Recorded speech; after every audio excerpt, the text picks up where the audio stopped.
So we are in this chapter on chemical reactions. And if you remember what I will briefly recall what I did before the break. I studied a very simple process, one in which particles annihilate when they meet and there's diffusion. And I said, okay, let's try and see how we can incorporate fluctuations in the description for the description of the kinetics of that process. And I pretended it was possible to write a Langevin equation for the density of particles that would read something like this, assuming that it was possible here to replace the noise with the Langevin noise. And I followed, the reasoning, and I said, okay, if this is true, then I end up finding fluctuations of the density that are positive, which is not consistent with what we expect, which are anti-correlations in the density. So that means that we've been doing something wrong, and the assumption that one does almost without thinking that, okay, just put noise in the form of a Langevin noise, Gaussian noise, is not correct. And I think we can guess why. It's because in order to do this diffusive approximation, you need, in this lecture 1 that I did, I introduced rates of hopping from one configuration to the other, and I said, okay, if the size of the jump here is small with respect to the typical scale at which x varies, then you can truncate the Fokker-Planck equation to second order, and you've got a diffusive approximation, and this is all equivalent to a Langevin equation. But here, you need the noise, in order to have Langevin noise, you need that the density steps are small with respect to the typical scale. But the typical scale here, if you remember, is 1 over t, which eventually becomes very, very small. So there's a point at which this Langevin picture will fail, because you cannot think that fluctuations will be smaller than the typical density. So we have to think of another way of approaching and describing fluctuations, and this is what I'd like to do today. So I will begin with the master equation that encodes, at least the details of the model. Then I will construct an equivalent quantum problem. And once I have the equivalent quantum problem, I will construct a path integral representation for the calculation of physical observables in my problem. And once I've done that, it will be time to go back to physics, and then we can see what we can say about, say, fluctuations of the density, and we'll see that, all of a sudden the plus sign will become a minus sign when we look at correlations between density at 2 locations. Okay, so that's the program of today. So there will be a technical hurdle, but apart from that, feel free to interrupt me at any time. Okay, so let's begin with. So where was I exactly? Yeah. So master equation.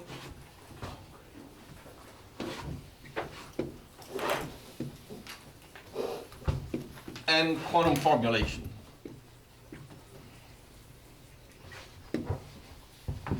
So to begin with, I will forget about space because it's easier, and I will imagine that I have just one single site with a stack of particles that can react by annihilating with a given rate k. Right? So just one site as a starter. Particles can annihilate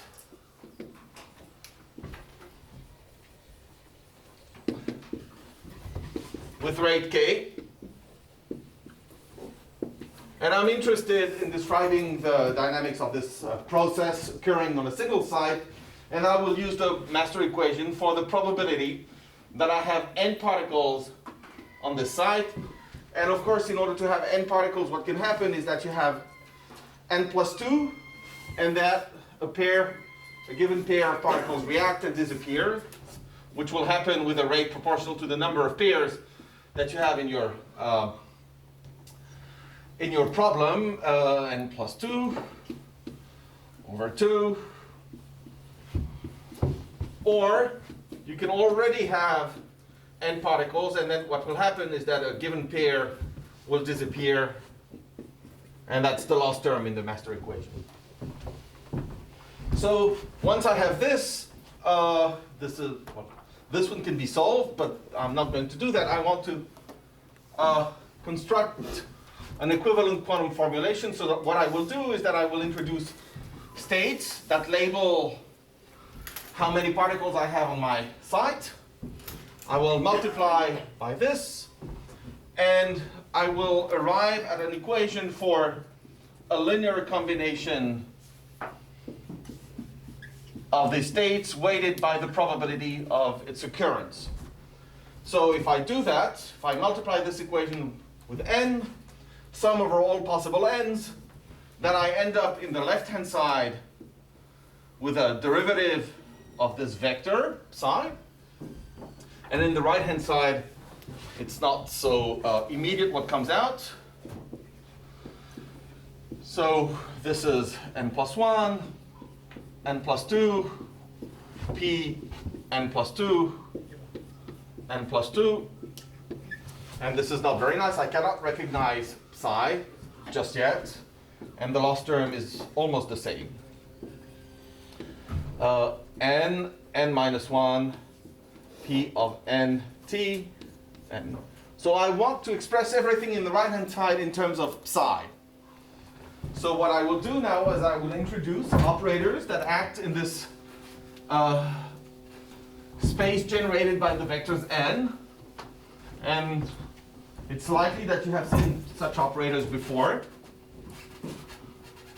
Let's A dagger A such that A dagger is unity, and A dagger to the nth power acting on the empty state defines the state with n particles. So you will probably recognize here that the n states here are almost the same as the ones that you find in quantum mechanics up to some normalization.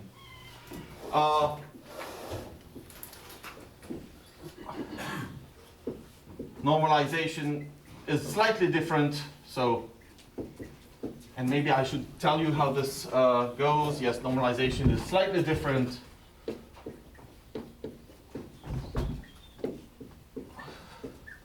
But apart from normalization, these are the states that you would see when you study the harmonic oscillator in quantum mechanics.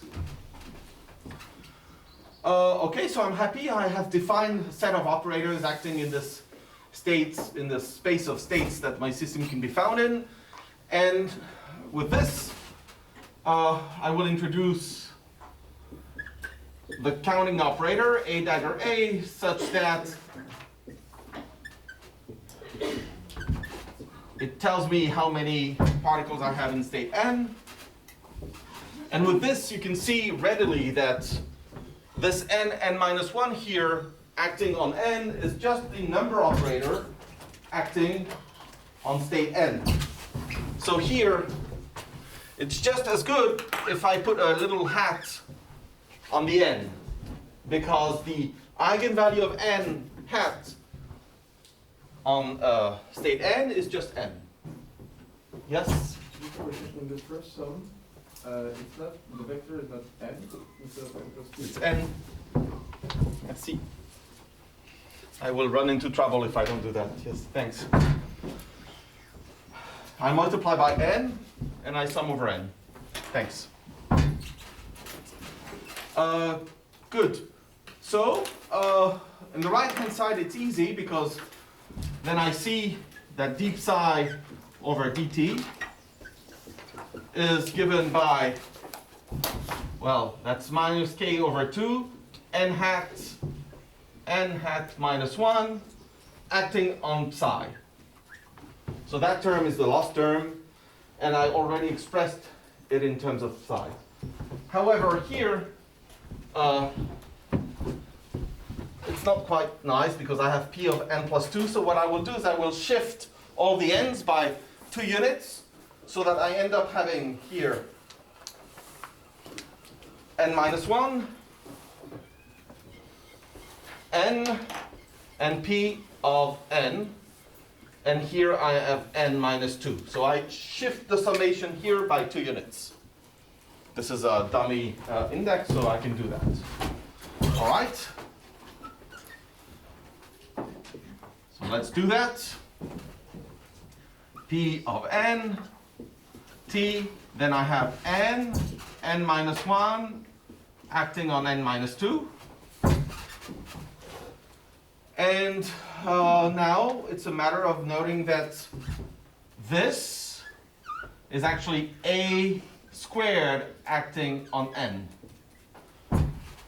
Because the way that the states are normalized, if a acts on n, this is n. And then a squared acting on n minus 1 pulls out an n minus 1 in front, and I have n minus 1 as I want. Once I have this operator, it's transparent to the summation, and I'm happy because I have k over 2 a squared minus n hat minus 1 acting on psi. Okay? So let me summarize this first step.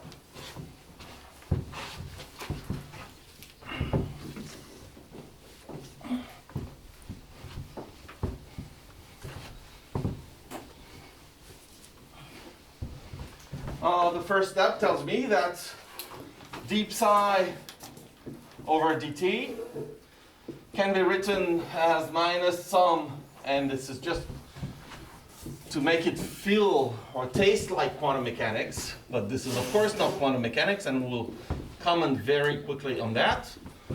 This is n minus 1 minus a squared. So this has all the flavors of a Schrödinger equation, but there are a few differences. So Schrödinger, like, not quite. I is missing. H, the evolution operator, is not Hermitian, not necessarily Hermitian. It can be.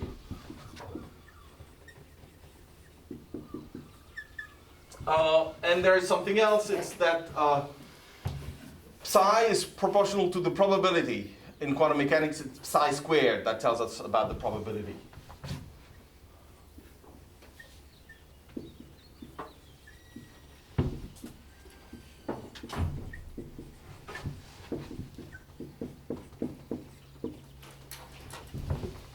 Good. Maybe I can tell you, of course, the example that I took, which is annihilation, is just for, to make contact with what I said last Saturday. But of course, for branching, suppose that you have something like that with a given rate, which can be of interest in population growth. Then the h that you would have would be what? Would be something like that.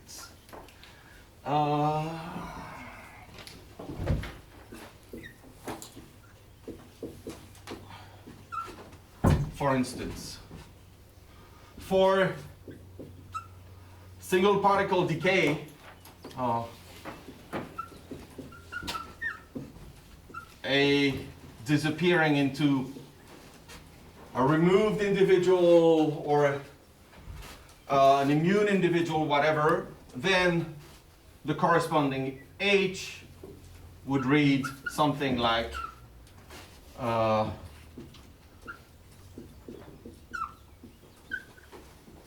for instance. There is a slight problem here because usually when there is branching, you'd like to maintain some sort of a finite carrying capacity to your site, and within this formalism, this is not the case, but this can be fixed at almost no cost, and I'll do that at the end if time remains. Okay, but for the moment, I'm not restricting the height of the stack of particles lying on my single site. Okay? Diffusion. So how would I describe diffusion? Well, then all of a sudden I need to think of the system as being extended in space. So there will be site indices, and particles are hopping from one side to the other. And if d is the hopping rate, then I cannot, of course, diffusion makes sense only if I allow for several sites together. And for diffusion, I would get something like that. Sum over I, sum, there's D, AI dagger minus AJ dagger, AI minus AJ, and I'm summing over pairs of nearest neighbors if I'm hopping from one lattice site to the other. Of course, there are also the continuum versions of that, but let's keep it at the discrete level for the moment, and let's not take any continuum limit. Okay, so that's the variety of things that I will be considering, and just for being concrete, I'll stick to annihilation, but it will be a matter of substitution. You have your small dictionary, and of course you would have to check that what I'm saying is true, but again, you start from the master equation, write it, take n to the right, sum over n, etc., and you should, if I didn't make any mistake, this is what you should find. Okay, good. So, in any condensed matter problem, once you have a quantum Hamiltonian expressed in terms of second quantized operators, there's a recipe for converting the quantum problem into a problem involving path integrals. And this is what I want to do now. I want to use this conversion, and there are several ways of doing that. And the one that I will be using is based on the use of coherent states.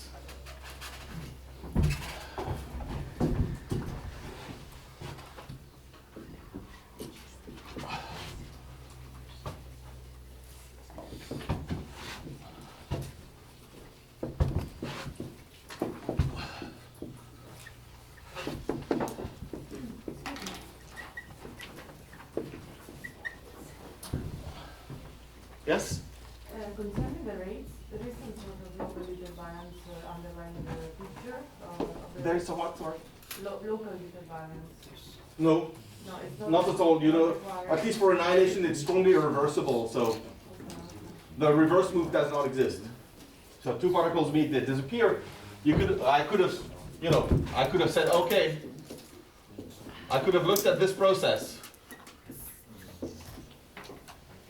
in which you can spontaneously create pairs of particles.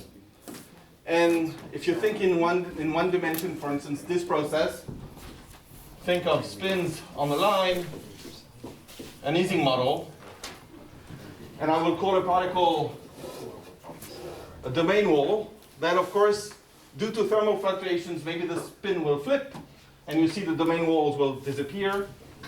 That's the right-hand side. And of course, due to thermal fluctuations, maybe here, this guy will flip and create two domain walls, and then you've got the other way around. So this one would be equilibrium dynamics, and it would verify detail bounds. Yeah? For instance. Okay. So first thing that I want to do is I want to determine the average of a given physical observable. So let A be some physical observable whose average you're interested in, depending on the particle number.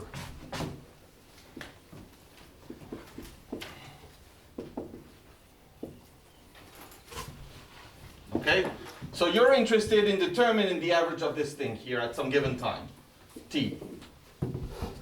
Well, if A depends on n, this will just be given by A of n of t, or A of n, sorry, times P of n t. And with the normalization that I've been using for the states, this can be seen to be given also using the fact that unity is just this. Yes, the 1 over factorial n arises from this unusual normalization of the states. Then this is looking like some state P, whose definition I'll give in a moment, times A, in which you have replaced n with an operator A of n hat acting on psi, with P, which is given by n divided the sum over n over factorial n, and that's the empty state with a e to the a acting to the left. Okay? This P state here is constructed in order for this matrix element to be giving you this. So even if you don't know where this comes from, you substitute P with this in here, expand the state psi over the states and P over the states, and then you find that this is the correct formula. This guy here is called the projection state.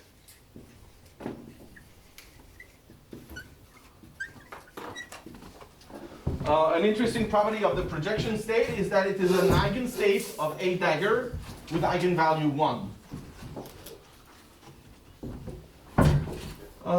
P A dagger is actually this. And that will be useful at some point. Okay. So I'm happy. I know what to do. So I will do some trick that I have done before, maybe in lecture number 2. Okay. We are now going to write this psi of t, which is e to the minus h t acting on the initial state, which contains all the information on the initial distribution, as psi of t, which is e minus h delta t times 1, e minus h delta t times 1, up to 1 e minus h delta t times psi 0. And maybe there's another one here, where delta t is t, which I have sliced into small infinitesimal slices of duration delta t, where delta t is the final time, the one at which you evaluate your observable of interest, that you have cut into capital M slices, M being very large. So again, I will not repeat that, but M is assumed to be taken to the limit M going to infinity. All right, so this is my calculation. I have to do this to compute this matrix element here, and I will use that trick. Okay. So now I will need to introduce some states.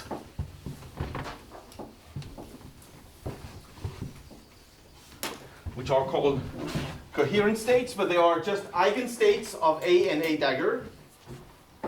Let Z be a complex number. A complex number. And I will introduce the linear combination of the occupation number states given by A dagger Z acting on the empty state, which is defined by its exponential series, and I have some normalization which is convenient here. So for any complex number Z, I define a Z state, which is a linear combination of the occupation number states defined by this, where you have to think of this exponential as being series expanded. All right? So it's not hard to check that then one checks that, and that's the beauty of these states, it's an eigenstate of A. So that's good, because that's going to be useful. And similarly, you have the conjugate that's an eigenstate of A dagger. Sorry? So Z is the coherent states, right? Sorry? Z is the coherent Yes, states, right? coherent state. Yes.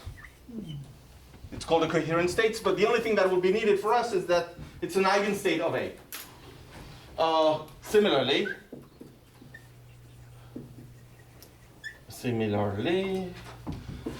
Z, the bra Z is E minus, is 0, E minus Z squared over 2, E Z conjugate times A, and not so surprisingly, it's an eigenstate to the left of A dagger with eigenvalue Z star.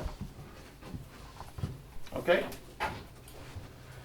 And to verify this, you have to just expand this and use a bit of commutation relations between the A's and A daggers, and that's the commutation relation that is very helpful.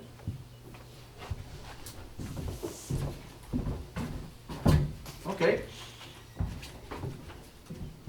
So I just erased that, but you see there are ones every so often here. I think I have capital M plus 1 representations of unity that I want to use here. So, and we replace 1, which is, this, with a more fancy one.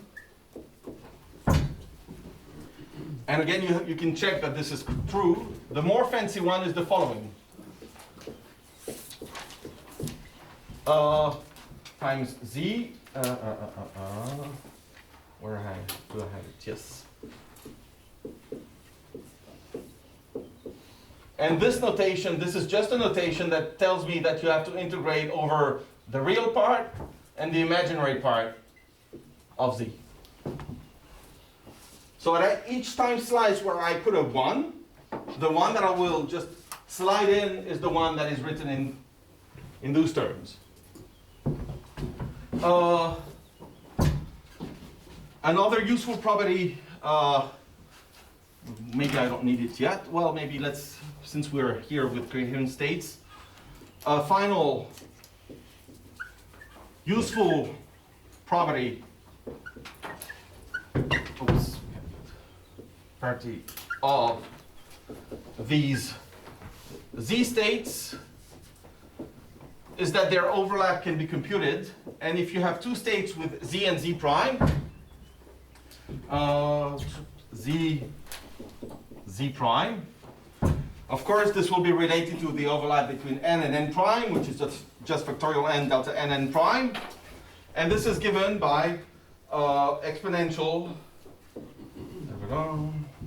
minus Z squared over 2 minus Z prime squared over 2, and then there's a part that is breaking. Yes.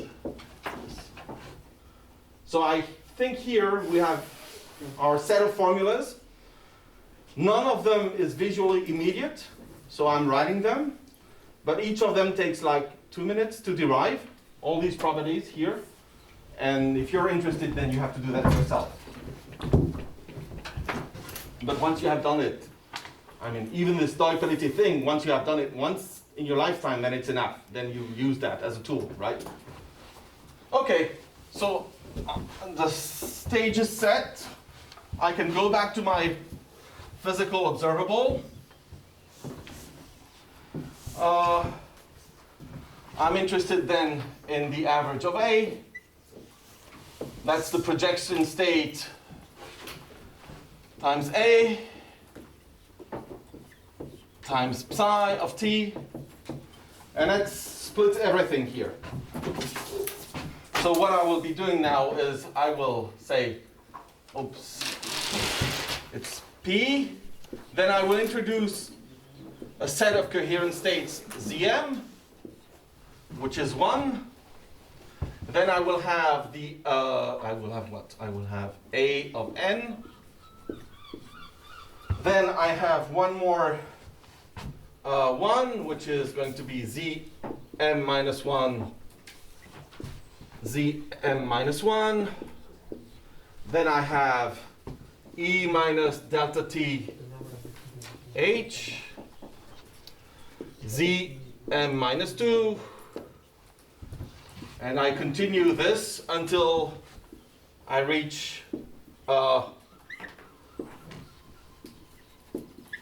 initial state. And again, here I will have minus H delta T. So for this to be 1, of course, I need to integrate over all the z's running from 0 to capital M. So if I'm not wrong, the ZMs being integrated over the whole complex plane, they give me 1. So I'm happy. I have a very complicated way of rewriting my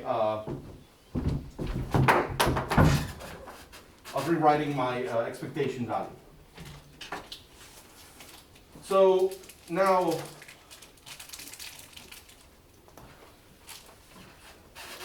I will focus on the various ingredients.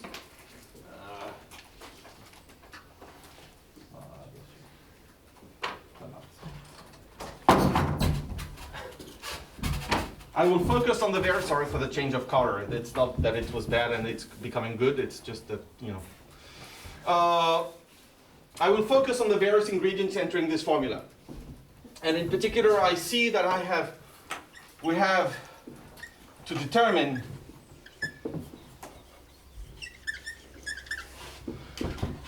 these matrix elements.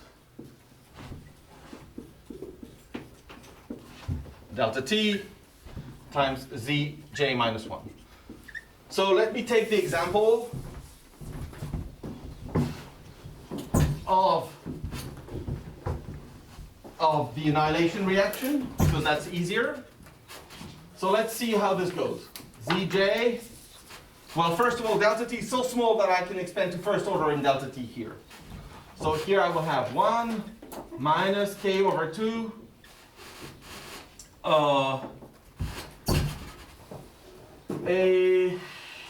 was it? Was it a squared minus n minus 1 times z delta t, sorry, zj minus 1. So how do I do with that? Well, it's not very convenient. Maybe this one is easy because when it's acting on zj, because zj is an eigenstate of a, then that's going to be easy.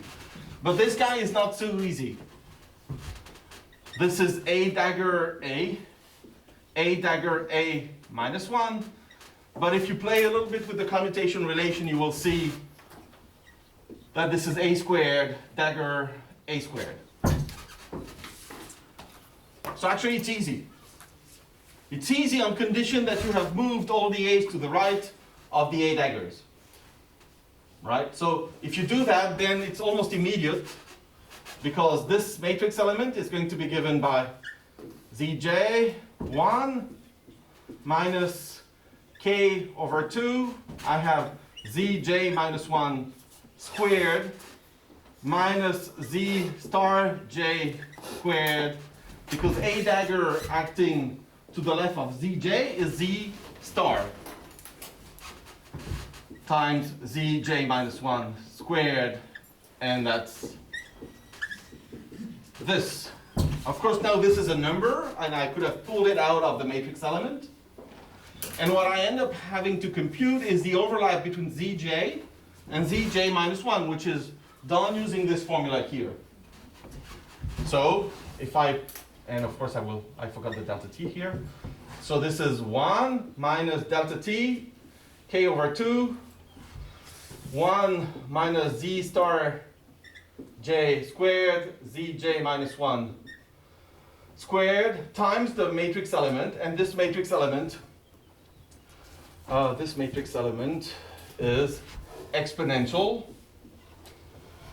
exponential minus z star j times z j minus zj minus 1. So that's a complicated way of rewriting the exponential. So I think this is wrong, what I just did. No, that's correct. Then I have it too much, so I need to add it up here. Then, and that's the end of the exponential. So it's just a complicated way of rewriting this, but this z star z prime term is this one with a plus sign, as it should. And then this addition of the 2 modular squared is written as a difference and something like that, so that, you know, I'm preparing for what's coming next.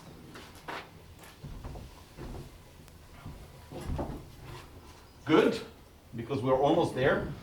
Note, however, that it was very useful to shift all the A daggers to the left, because then when they're acting on Zj, that you just have to replace the A dagger with its eigenvalue Zj star. So, if you're interested in the average of A, this is how it goes. You've got this large product over coherent states. Then you've got A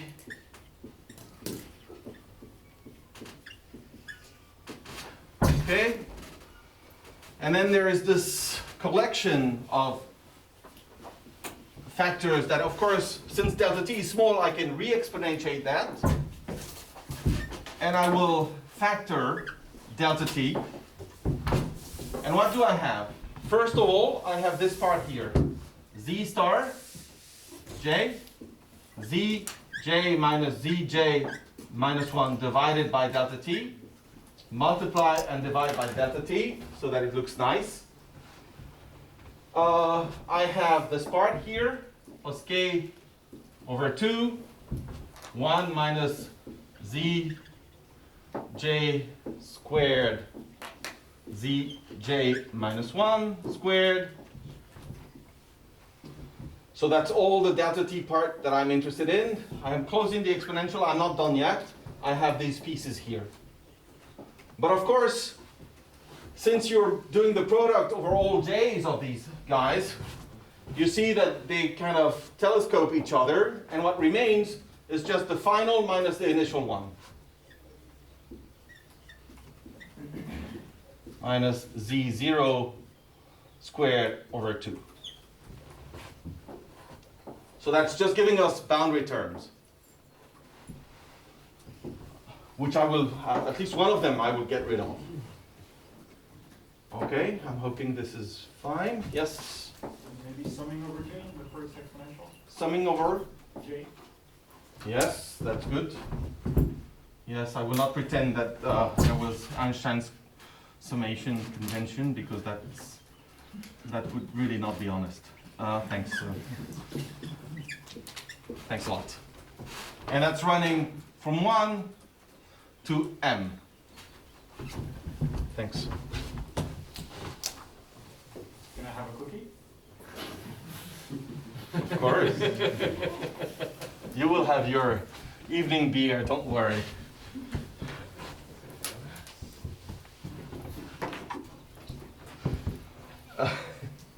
Don't make me lose focus. Actually, I have to focus a little bit, you know. Okay, good. So there's one piece still that I have to work a little bit on, and that's this piece involving the operator A, the projection state, and this final state Zm.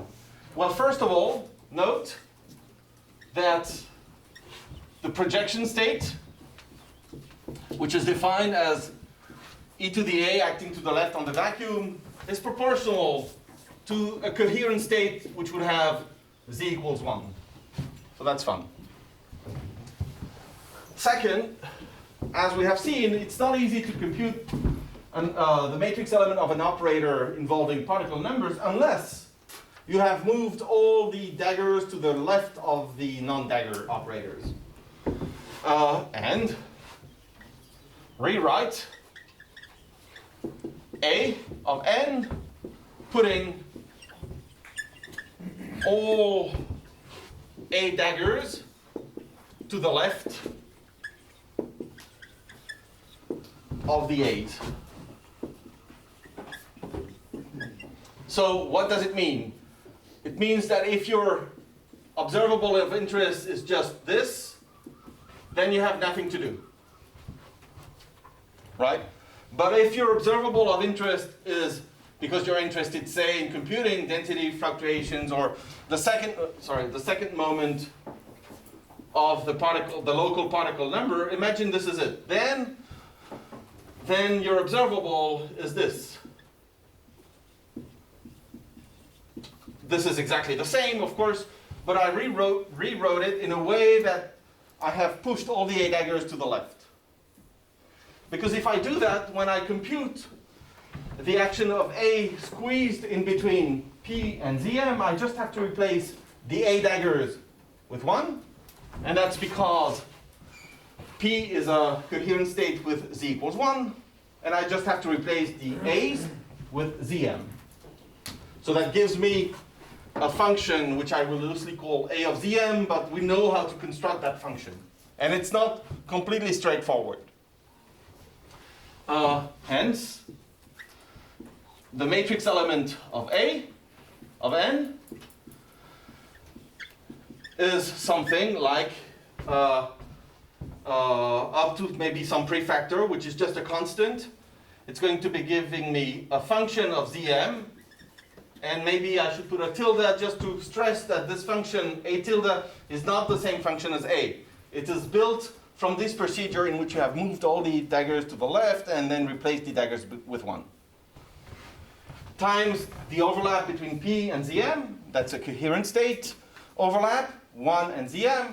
I have the recipe, and I will end up with a constant and a factor that cancels this contribution here. So there will be Zm coming from the overlap, and there will be something like that. Up to some prefactor that may be e to the minus 1 or something like that.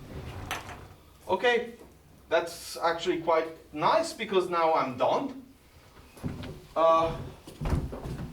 And I will leave that here. It was not that painful, hopefully.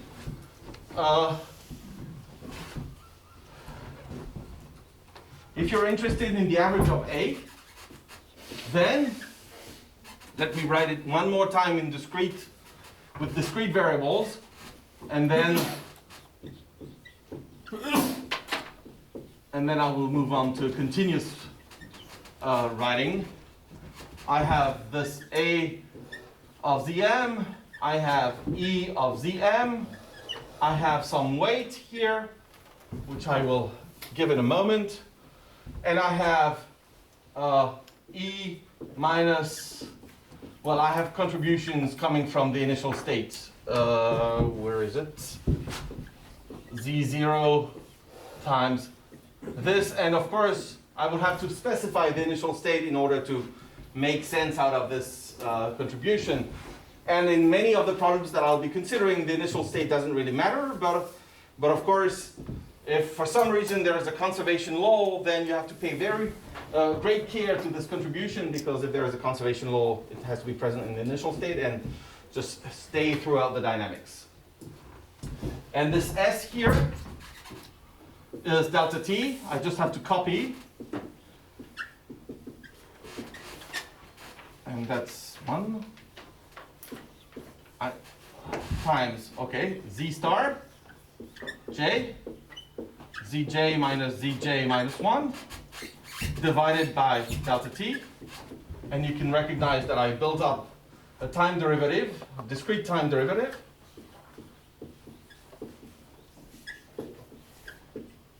Okay. Or, and now let me remove, I needed that for my record, but you should have this in the notes if you copy that.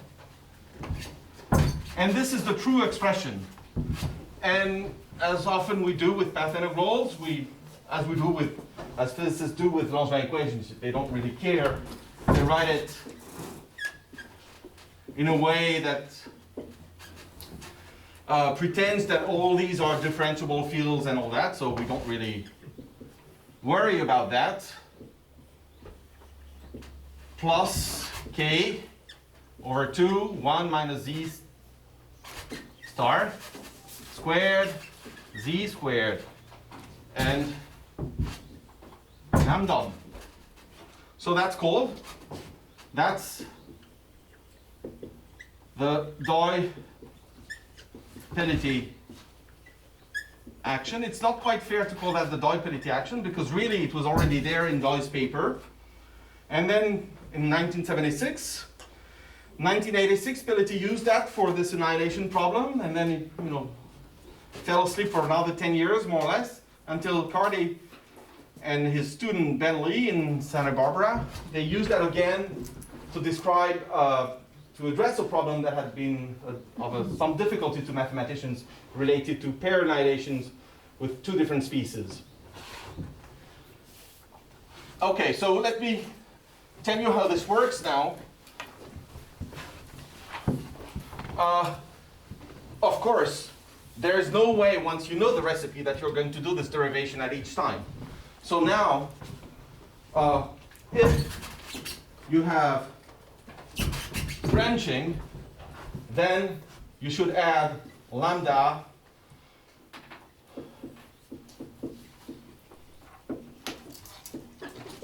if you have decay, then you should add z star minus 1 z, and if you have diffusion, etc., etc. Okay, this is how you do, and so you have to learn the recipe, and once you have the recipe, then you should be happy. Okay.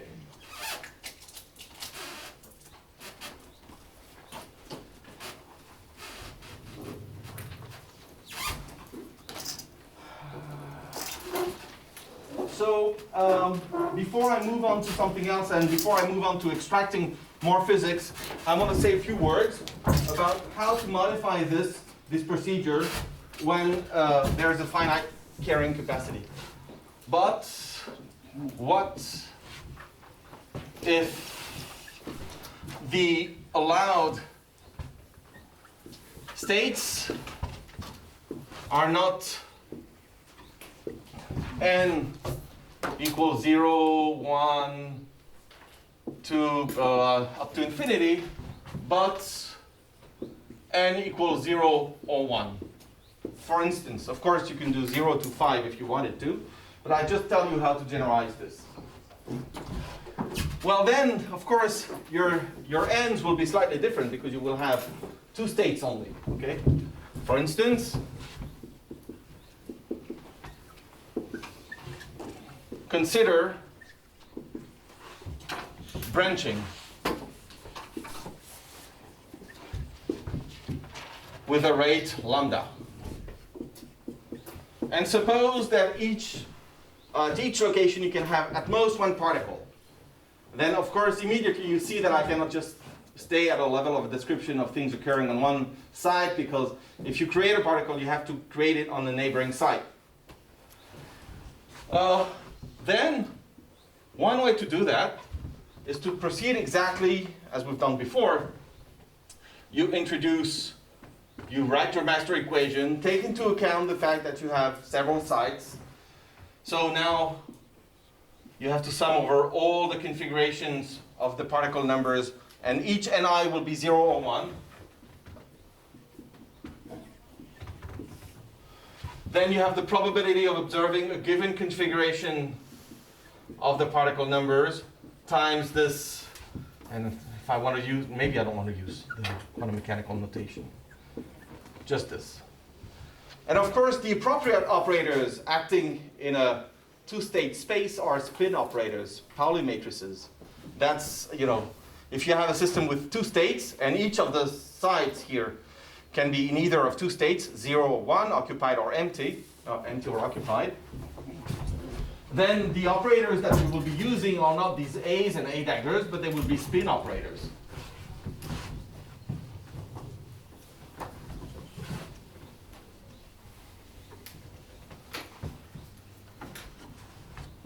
So then use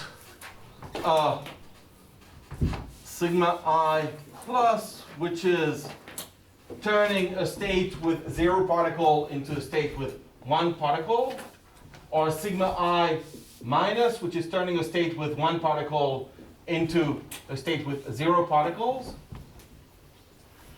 and the local number operator, and I is going to be given by sigma z here, because sigma z in state 1 is +1, in state 0 is -1, because it's the down spin. And then the eigenvalues of n I hat are indeed 0 and 1. Then, and the related coherent states, that is the eigenstates of this sigma plus and sigma minus, and the related states to use are not z or z, but they are, appropriately built states, but rather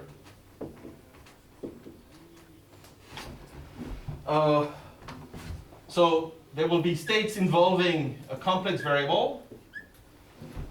So I put the two coordinates here, and that's 1 minus rho, 0 plus 1 minus plus exponential rho bar 1.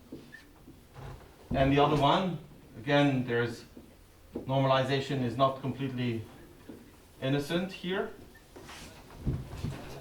And that's 1 minus rho, 0 plus rho e minus rho bar 1. Rho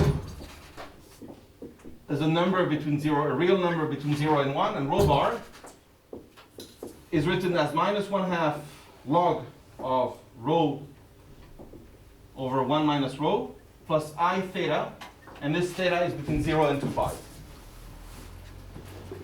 So you would have to do this sandwich not between z and z prime, but in between these two states, and you could, continue the whole procedure, and I'm only going to write the outcome and give you references, because there is no way you can do that just, right now, but I felt that you needed to know that this can be done. And then the corresponding, and let's call that dipility by analogy, the corresponding dipility action reads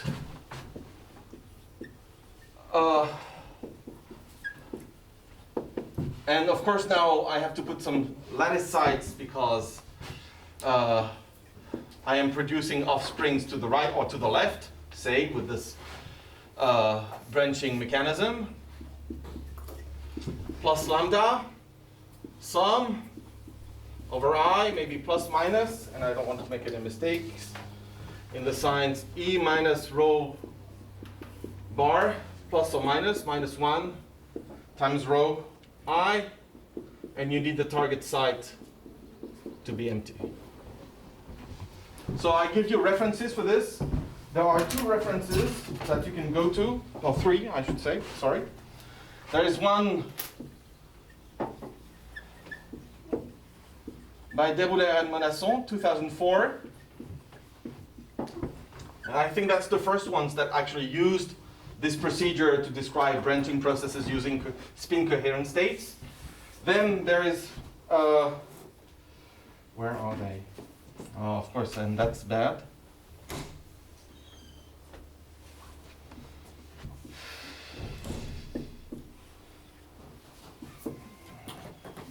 I'm not sure about the order of authors. in which you will find also an alternative approach to this path interval formulation. And that's, I'm sorry, I wrote it but on some other page, and perhaps you can There is Bouchard also, sorry. But he's gone, so I felt, no. You remember the year? No. It's a bit later, I think. Yes. And one paper that has nothing to do with the kind of physics that we're discussing here, but that contains like the Kama Sutra of coherent states. And that's a very nice paper by Tailleur, Lecomte, and Korchan, and in which you will find all the recipes to find the correct coherent states for any given carrying capacity. And that's a JPhys.A paper from 2008. Maybe it's on some other page.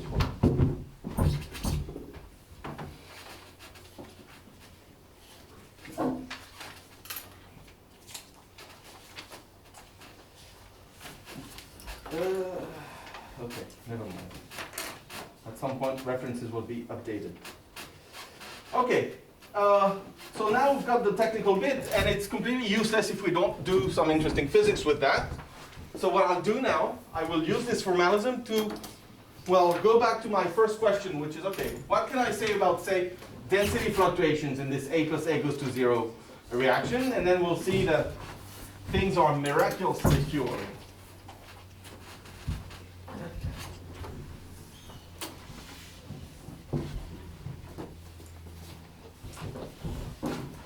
Okay.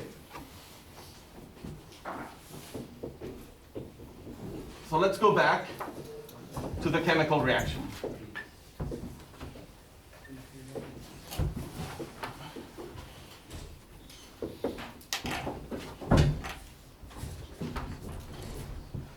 Okay. So first of all, you're interested in the local particle number. Here, our interest goes to the local particle number, okay? But that's the average of A dagger I, AI. And that's also the average of AI, because if you remember, whenever I have an A dagger, it's acting to the left on a coherent state with P equals 1. So it goes to that, and then given that the weight of a particle number or z trajectory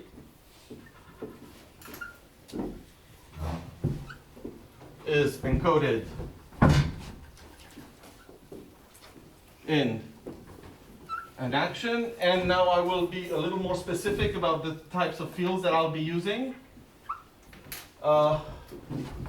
It's traditional to use the same letter for the operator AI and the corresponding coherent state field.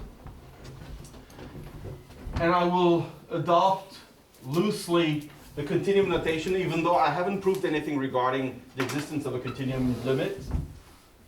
But that's a summation over I.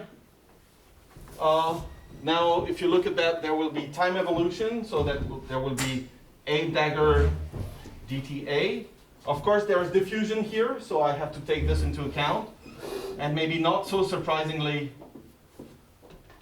this is giving me a term that, for those of you that have worked on condensed matter, this is a hopping term or kinetic term, but for us it's just a diffusion term. And then there's the contribution coming from the annihilation. And I hope I am not wrong.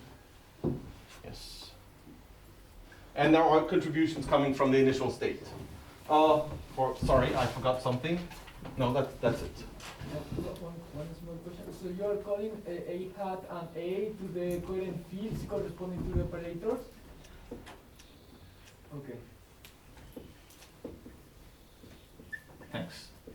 Also, you are not shifting the second field, no? The auxiliary field. Shifting. I'm not shifting anything. Okay. No. But I haven't mentioned shift or anything. Okay. And as we know that that's not that can be dangerous. So at this stage, apart from me using the continuum limit, I haven't lost anything, okay? This is just an exact reformulation of the master equation. There is nothing, no approximation has been done. Okay, so I haven't lost anything. It's just another way of converting the master equation into some other form that may be more convenient for, depending on the questions you ask.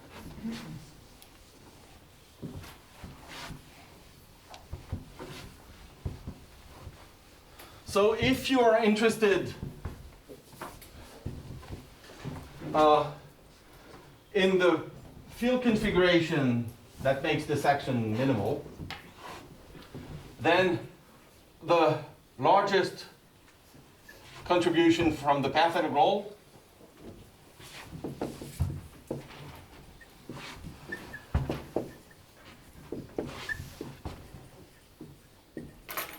comes from configurations that verify these equations, which you can write, equals 0, which tells us that dta equals minus k a hat a squared, and there will be some diffusion term here, and a corresponding equation for a, which I'm not writing. Remember, there was hanging out there in the computation of the average value of my observable a boundary term located at the final time slice, and this enforces the boundary condition that at the final time this is 1. And let me put a t prime here. Actually, if you set a hat to 1 all along, that's going to be a solution of the equation of motion here. And then you recover, happily, the mean field equation. So you see that dTA is actually the reaction diffusion equation. It's the same deterministic part as in the reaction diffusion equation.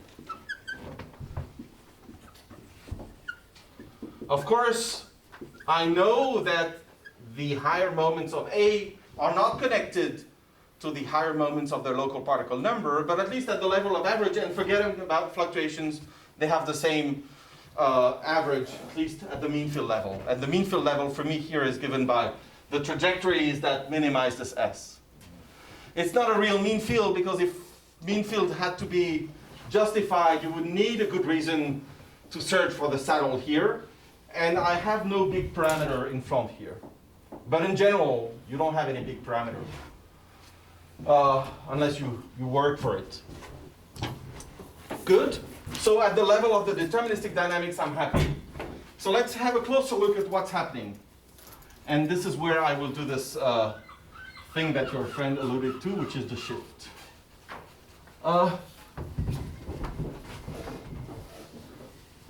And I will pretend this is just something innocent.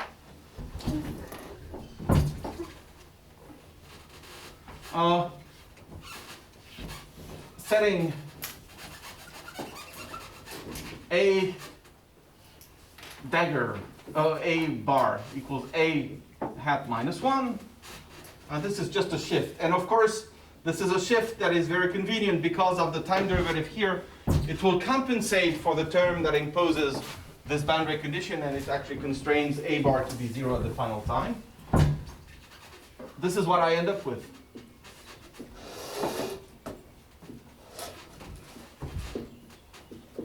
And you will see it's really nice. Let me write it with an integration by parts.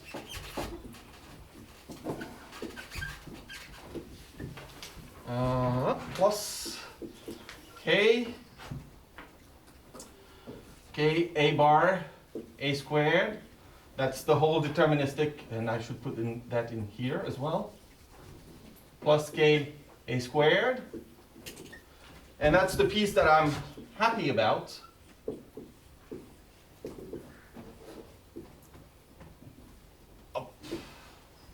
So why am I happy about that? I'm happy about this thing here.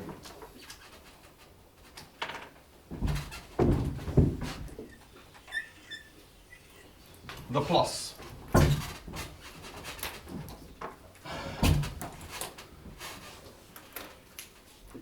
And you will remark that this functional of the field A, this functional of the field A could have been obtained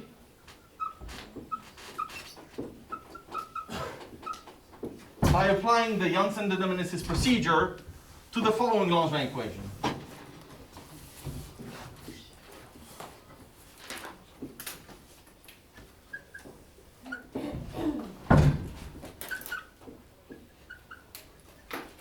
The Janssen-Deterministis procedure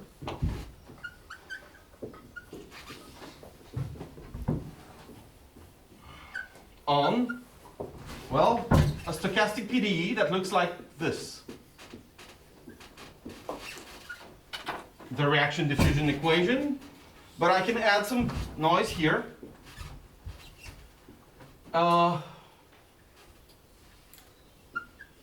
Times eta, where eta is a Gaussian noise with delta correlations.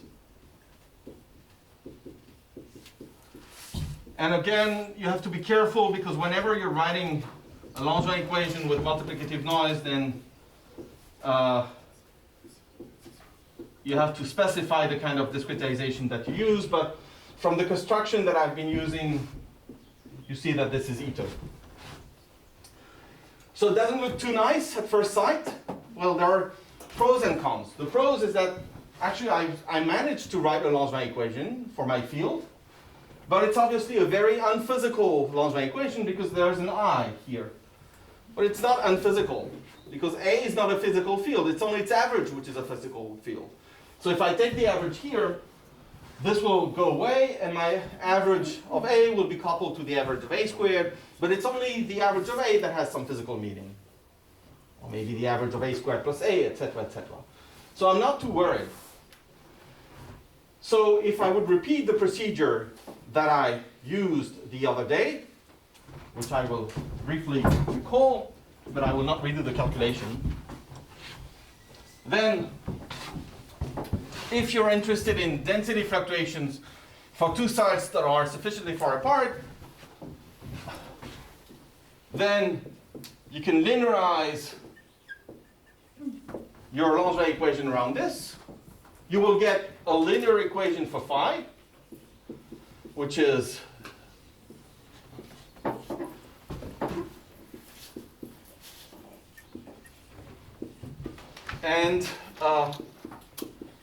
and now everything changes because I can repeat the same calculation as before, but when I'm going to compute the density squared, there will be an I, and when I take the average, an I squared is minus 1.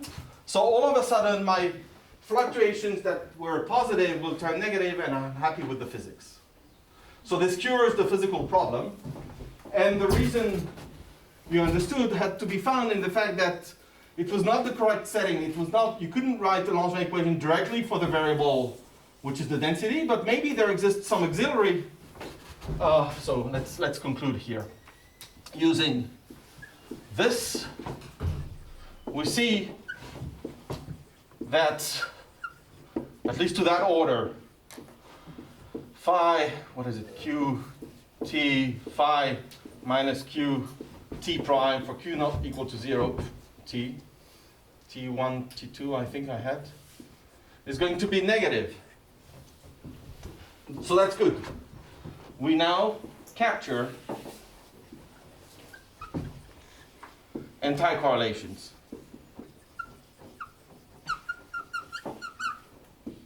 So we've made some progress because we know that there exists a path using this sort of, this Dau-utility formalism that allows us to do what we would like to do, but without making too many mistakes.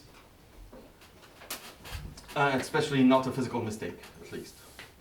So I'm happy because I cured the initial problem, but I want to show you that you can do many more things with this, and you can ask more refined questions that I wouldn't know how to address without using this formalism. And these are rather simple questions. Okay?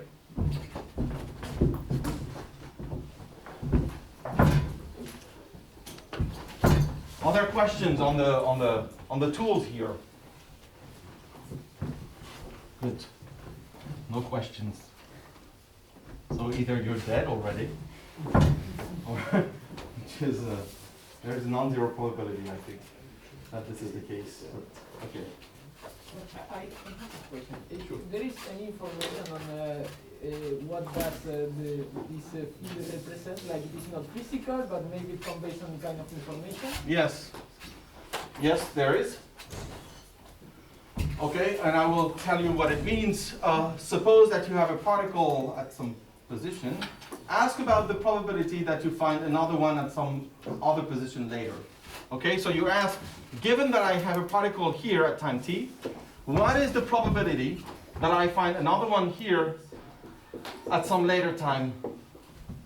Okay, that would be typically a response function. You know, you inject and then you find out how the density is reacting a little later at some other position. Then if you ask about this probability, that's going to be given by an average involving that unphysical field. So that's good, because then you see that people call that a response field, because you inject here and then you see what's happening there at a later time. So that's not very physical, but that's physical enough. So you have to view this as a, you know, a kind of a source term, and that's the term that is conjugate to the noise, so it's a term that is fixing the average level of the noise. Of course, and I am guessing Eric will speak about that. If you look at time reverse dynamics, the roles of A and A dagger are somehow swapped, and then you can also have some important, or if you're interested in first passage properties, then of course you're interested in the adjoint, and then the roles of A and A daggers are swapped. So yes, it's important, but the first physical motivation is here. You know, it's called the response field because it's giving you a response function. If you inject a particle here at some time t, what's the probability you find it there at a later time? Another little thing is that you have to be very careful with what you average using these kind of fields, no? Because the original thing was obtained using the average of one field. So if I change the observable, I could get. Yes. So you have to be very careful because you have a whole translation dictionary somehow between the physical thing that you're interested in and how this translates in terms of the A's and A daggers. Okay. That's right. That's absolutely true. Yeah. And you have to be careful. So if you don't do that, then you end up on paradoxes, and you can do 5 publications in the paradox of having a Langevin equation with imaginary noise. Oh, but nobody is really surprised because A is not something physical, it's only its average. Yeah?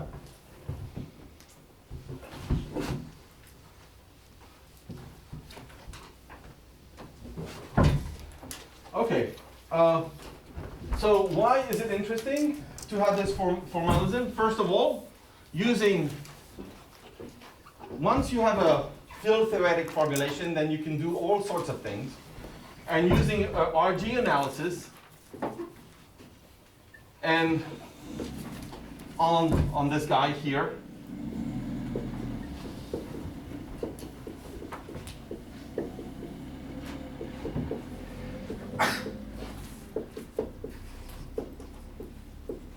then one can prove that the average of A, which is giving me the density, and that's exact asymptotic behavior, you can prove that this is t to the minus d over 2 in d less than 2, so that's 1 over square root t, t over log t in d equals 2, and 1 over t in d larger than 2. So how would you do that? Well, you don't even have to do anything. It's because if you look at this functional form here, it's called the Bose-Hubbard model. So if you learned a bit of condensed matter, then you will go to the Mott insulator to superfluid transition book. You know, I don't know, you open up SASDEF and You look at the right page and it tells you how to do the renormalization of this, and you find this almost directly. So that's good. You know, you don't have to do the work. Other people have done that in other areas of physics. So this is what I started with, but this maybe not so impressive because with the hand-waving argument I was able to drive it, or to justify this. So a little more subtle. So how much more time? What is it, 10 minutes? Oui, 15 minutes.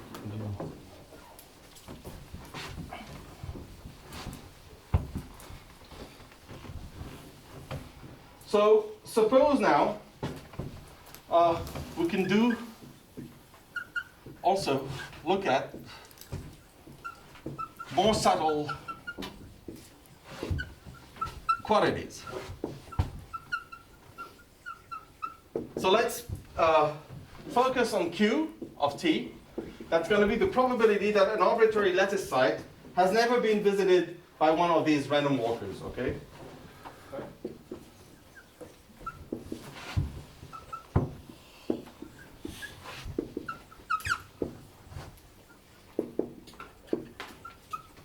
Let's say the origin, okay? Probability that the origin has never been visited, that a given lattice site has never been visited up until time t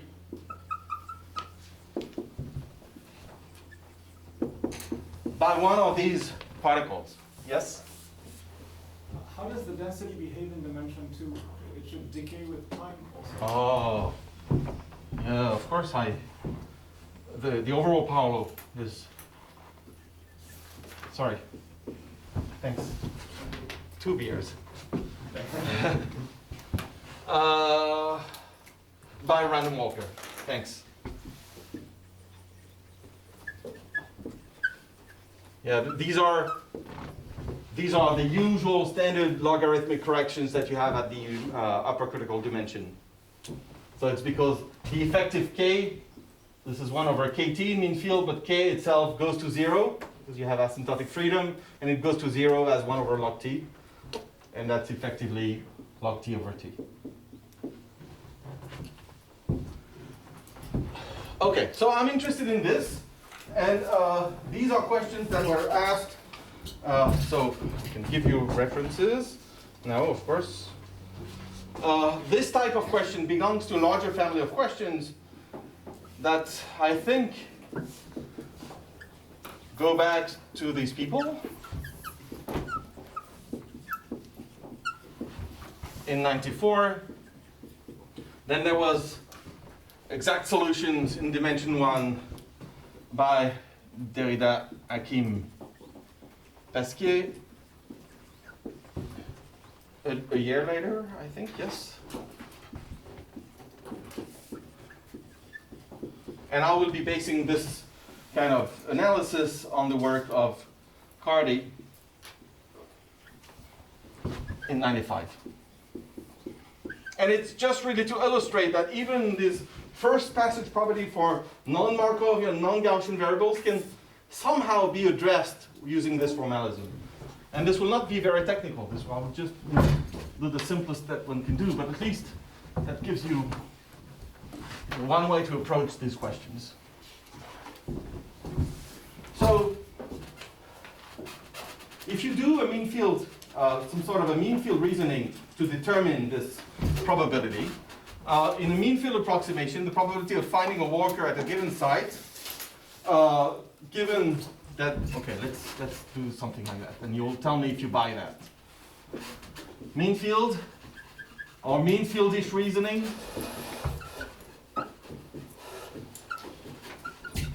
What you expect is that this probability varies whenever you have a particle, and that it hops.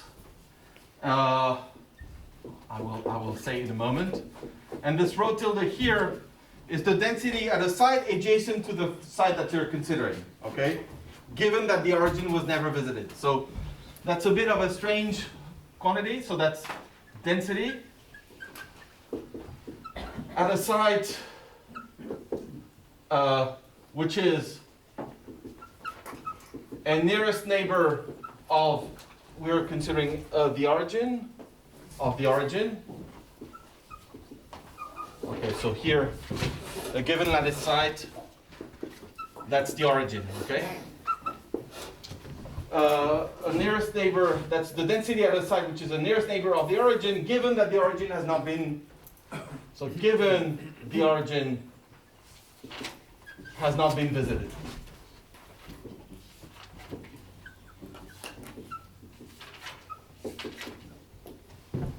Okay, so what we will say is that, well, we assume that in high dimensions, this is rho tilde, this rho tilde is not very different from rho, and then, at least in dimension larger than 2, if it's okay to say that for d larger than 2, then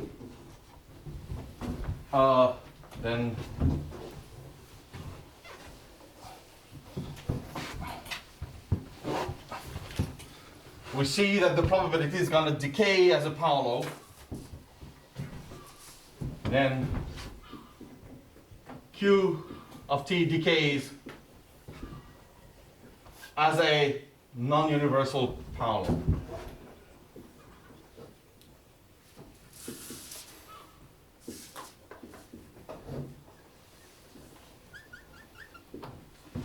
So can we do slightly better? The answer is yes. And what I will do is that I will look at all the paths that evolve in time, and I will constrain at each time slice that I have introduced before, the origin to be empty. Okay, so we repeat, and I will not repeat it, of course. Okay, we repeat the Doi penalty procedure.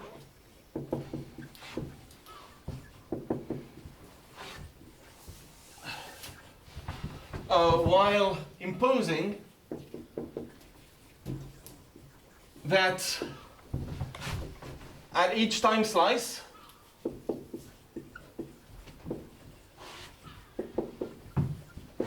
the origin remains empty. So whenever you have this matrix elements with E minus H delta T, well, here you put a little something like that, you know, that's the origin, and you put something like that. You force the number of particles at the origin to be 0 all along your trajectory. Then, of course, I think you can imagine that when you go to coherent states, this will change S into S plus a source term localized at the origin.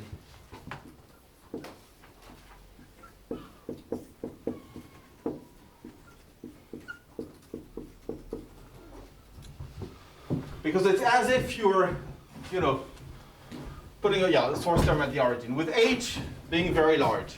H, where H is a large constant.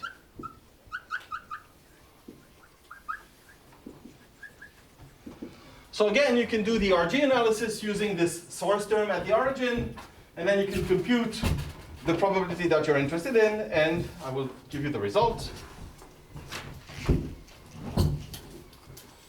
And this is where your remark makes sense. You have to be careful about the observable that you're interested in, and you have to do this translation work.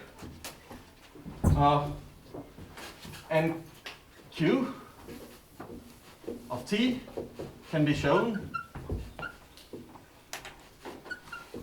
to be given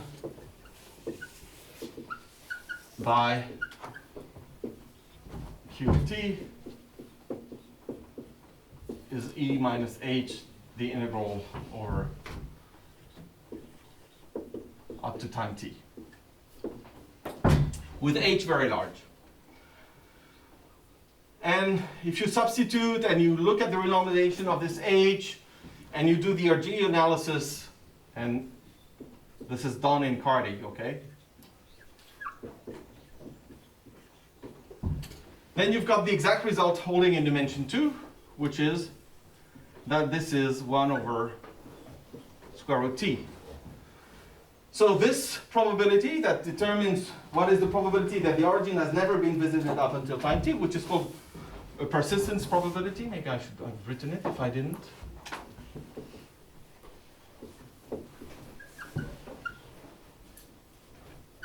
This is something usually horribly difficult to determine. So unless some miracle occurs in one dimension in which you have Derrida's brain, you can somehow devise a way to reach the solution, which is t to the minus 3/8 in d equals 1. Then there's usually no generic method to do that, and this toolbox allows you to do that, and at least to give some approximation, and it turns out here that in dimension 2 this is actually exact. And I know of no other method that is able to give you that. And I'm happy to see if there are alternatives. So I will conclude this lecture by saying that there are other things that one can do with this formalism, and I will of course exploit that in the coming 2 lectures. And there's something that I haven't touched, and I'm not going to write anything. I'm only raising just so that it's clear. In dimension 1, very often dimension 1 is so specific that once you have converted the master equation into a quantum problem, it may be that you're lucky enough that the resulting quantum Hamiltonian, its spectrum can be found exactly. And this opens up to the field of integrable models, and I haven't touched that, but this is an entirely different set of methods that is maybe worth exploring for those of you interested. But here I have stayed at the level of a toolbox that is able to generate physically sound approximation methods. And what we will do in the next 2 lectures is use this for epidemic models and propagation of epidemics. Thanks for listening.